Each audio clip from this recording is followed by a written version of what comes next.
Hi hello ನಮಸ್ಕಾರ. Speed plus ವಿಶೇಷ ಕಾರ್ಯಕ್ರಮಕ್ಕೆ ಸ್ವಾಗತ. ನಾನು ಸುನಂದ ಅನ್ಸೂಯ. ರಾಷ್ಟ್ರ ರಾಜಧಾನಿ ದೆಹಲಿಯಲ್ಲಿ ಕಾರು ಸ್ಫೋಟವಾದಂತಹ ಘಟನೆ ಭಾರತದ ಪಾಲಿಗೆ ಮತ್ತೊಂದು ಕರಾಳ ಅಧ್ಯಾಯವನ್ನ ಬರೆದಂತಾಗಿದೆ. ಸೋಮವಾರ ಸಂಜೆ ಐತಿಹಾಸಿಕ ಕೆಂಪುಕೋಟೆ ಬಳಿ ಕಾರು ಸ್ಫೋಟವಾದಂತಹ ದುರ್ಘಟನೆಯಿಂದಾಗಿ ಹಲವಾರು ಜನ ತಮ್ಮ ಪ್ರಾಣವನ್ನ ಕಳೆದುಕೊಂಡಿದ್ದು ಮತ್ತೆ ಜೊತೆಗೆ ಹಲವಾರು ಜನ ಗಾಯಗೊಂಡಿದ್ದಾರೆ. ಹಾಗೆ ಸ್ಫೋಟಕದ ಘಟನೆಯ ಸುತ್ತಲಿನ ವಾಹನಗಳು ಸಹ ಸುಟ್ಟು ಭಸ್ಮವಾಗಿವೆ ಅನ್ನುವಂತಹ ಮಾಹಿತಿ ತಿಳಿದು ಬರ್ತಾ ಇದೆ. ಇನ್ನು ದೆಹಲಿಯಲ್ಲಿ ನಡೆದಿರುವಂತಹ ಈ ಘಟನೆ ಇಡೀ ಭಾರತವನ್ನೇ ಬೆಚ್ಚಿ ಬೀಳಿಸಿದೆ. ಸೋಮವಾರ ಸಂಜೆ 6:52 ಸುಮಾರಿಗೆ ಸಂಜೆ ಹೊತ್ತಲ್ಲಿ ಜನದಟ್ಟಣೆಯ ಸಮಯ ಅದಾಗಿರುತ್ತೆ. ವಾಹನಗಳು ಮತ್ತೆ ಪಾದಚಾರಿಗಳಿಂದ ರಸ್ತೆ ತುಂಬಿ ತುಳುಕ್ತಾ ಇರುತ್ತೆ.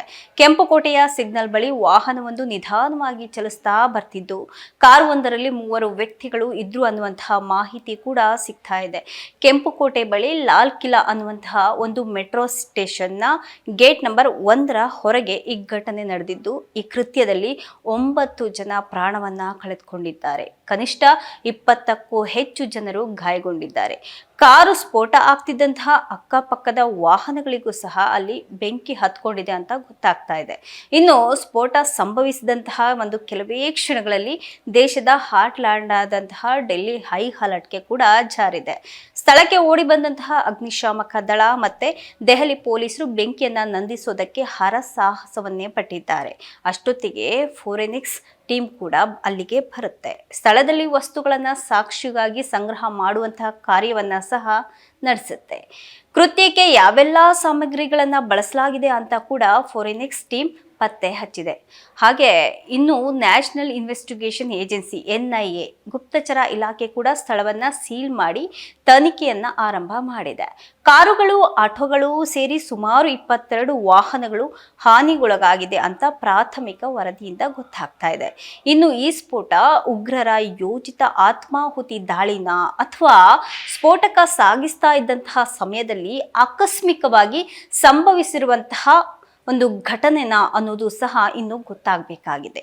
ಯಾವುದೇ ರೀತಿಯ ಸಂಘಟನೆ ಈ ಘಟನೆಯ ಬಗ್ಗೆ ಈವರೆಗೂ ಸಹ ಯಾವುದೇ ರೀತಿಯ ಹೊಣೆಯನ್ನ ಹೊತ್ತಿಲ್ಲ. ಹೀಗಾಗಿ ಇದು ಉಗ್ರರ ಕೃತ್ಯ ಆಗಿರುವಂತಹ ಸಾಧ್ಯತೆ ಕಡಿಮೆ ಅಂತ ಹೇಳಲಾಗ್ತಾ ಇದೆ. ಪೊಲೀಸರು 2900 kg ಸ್ಫೋಟಕ ವಸ್ತುಗಳನ್ನ ಸಹ ವಶಕ್ಕೆ ಪಡೆದ ಬೆನ್ನಲ್ಲೇ ಈ ಘಟನೆ ನಡೆದಿದ್ದು ಆಪರೇಷನ್ ಸಿಂಧೂರ ಬಳಿಕ ತೀವ್ರವಾದಂತಹ ಹಿನ್ನಡೆ ಕಂಡಿರುವಂತಹ ಉಗ್ರರು ಪ್ರತೀಕಾರವನ್ನ ಈ ಕ್ರಮವಾಗಿ ನಡೆಸಿರುವಂತಹ ಕೃತ್ಯನ ಇದು ಅನ್ನುವಂತಹ ಅನುಮಾನ ಕೂಡ ಇದರಲ್ಲಿ ಕಾಣಿಸ್ತಾ ಇದೆ. ಹಾಗೆ ಅನುಮಾನಕ್ಕೆ ಎಡೆ ಮಾಡಿಕೊಡ್ತಾ ಇದೆ. ಹಾಗೆ ಬಂಧಿತ ಉಗ್ರರ ಮಧ್ಯೆ ಒಬ್ಬ ಮಹಿಳಾ ವೈದ್ಯೆ ಕೂಡ ಇದ್ಲಂತೆ. ಆಕೆಯನ್ನ ಶಾಹೀನ್ ಅಂತ ಗುರುತಿಸಲಾಗಿದೆ. ಆಕೆಯ ಕಾರ್ನಲ್ಲಿದ್ದಂತಹ AK-47 ರೈಫಲ್ ಅನ್ನ ಕೂಡ ವಶಕ್ಕೆ ಪಡೆಯಲಾಗಿದೆ ಅಂತ ಪೊಲೀಸ್ ಮೂಲಗಳಿಂದ ತಿಳಿದು ಬರ್ತಾ ಇದೆ. ಇನ್ನು ಪುಲ್ವಾಮಾ ಜೊತೆ ನಂಟಿದೆಯಾ ಅಂತ ನೋಡೋದಾದ್ರೆ HR 26 CE 7674 ಈ ಸಂಖ್ಯೆಯ I-20 ಕಾರ್ನಲ್ಲಿ ಸ್ಫೋಟ ಸಂಭವಿಸಿದೆ. ಹಾಗೆ ಡಿಕ್ಕಿಯಲ್ಲಿ ಸಾಗಿಸ್ತಾ ಇದ್ದಂತಹ ವಸ್ತು ಕೂಡ ಸ್ಫೋಟಗೊಂಡಿರುವಂತಹ ಸಾಧ್ಯತೆ ಇಲ್ಲಿ ಇರಬಹುದು ಅನ್ನೋದು ಸಹ ಇಲ್ಲಿ ಮೂಲಗಳು ತಿಳಿಸ್ತಾ ಇದೆ. ಇನ್ನು ಈ ಕಾರನ್ನ ಮೊದಲು ನದೀಮ್ ಎಂಬಾತ ಖರೀದಿ ಮಾಡಿದ್ದ. ಅದಾದ ನಂತರ 2-3 ಜನ ಈ ವಾಹನವನ್ನ ಮಾರಾಟ ಮಾಡಿದ್ದಾರೆ. ಇತ್ತೀಚೆಗೆ ಈ ಕಾರನ್ನ ಸಹ ಪುಲ್ವಾಮಾ ನಿವಾಸಿ ತಾರಿಕ್ ಎಂಬಾತ ಖರೀದಿ ಮಾಡಿದ್ದ ಅಂತ ಹೇಳಲಾಗ್ತಾ ಇದೆ. ದೆಹಲಿಯ ಕೆಂಪುಕೋಟೆ ಕಾರ್ ಸ್ಫೋಟದಲ್ಲಿ ಭಾಗಿಯಾಗಿರುವಂತಹ ಹುಂಡೈ I-20 ಕಾರನ್ನ ಸ್ಫೋಟಕ್ಕೂ ಮುನ್ನ ಮಸೀದಿಯೊಂದರ ಬಳಿ 3 ಗಂಟೆಗಳ ಕಾಲ ಪಾರ್ಕಿಂಗ್ ಮಾಡಲಾಗಿತ್ತು ಅಂತ ಕೂಡ ಹೇಳಲಾಗ್ತಾ ಇದೆ.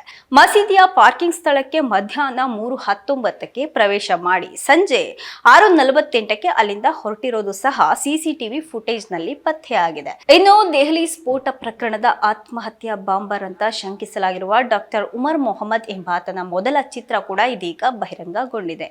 ಉಮರ್ ಇನ್ನು 2 ಸಹಚರರೊಂದಿಗೆ ದಾಳಿಯನ್ನ ಪ್ಲಾನ್ ಮಾಡಿದ್ದಲ್ಲದೆ ಕಾರಿನಲ್ಲಿ ಡಿಟೋನೇಟರ್ ಅನ್ನ ಕೂಡ ಅಳವಡಿಸಿದ್ದ ಅಂತ ಮೂಲಗಳು ತಿಳಿಸ್ತಾ ಇದೆ. ಇದೀಗ ಡಾಕ್ಟರ್ ಉಮರ್ ಮೊಹಮ್ಮದ್ ನಿಜವಾಗಿಯೂ ಆ ಕಾರ್ನಲ್ಲಿದ್ನಾ ಅನ್ನೋದನ್ನ ಖಚಿತಪಡಿಸಿಕೊಳ್ಳೋದಕ್ಕೆ ಪೊಲೀಸರು ಮೃತರ DNA ಪರೀಕ್ಷೆಯನ್ನ ಸಹ ನಡೆಸೋದಕ್ಕೆ ಮುಂದಾಗಿದ್ದಾರೆ ಅಂತ ಹೇಳಲಾಗ್ತಾ ಇದೆ.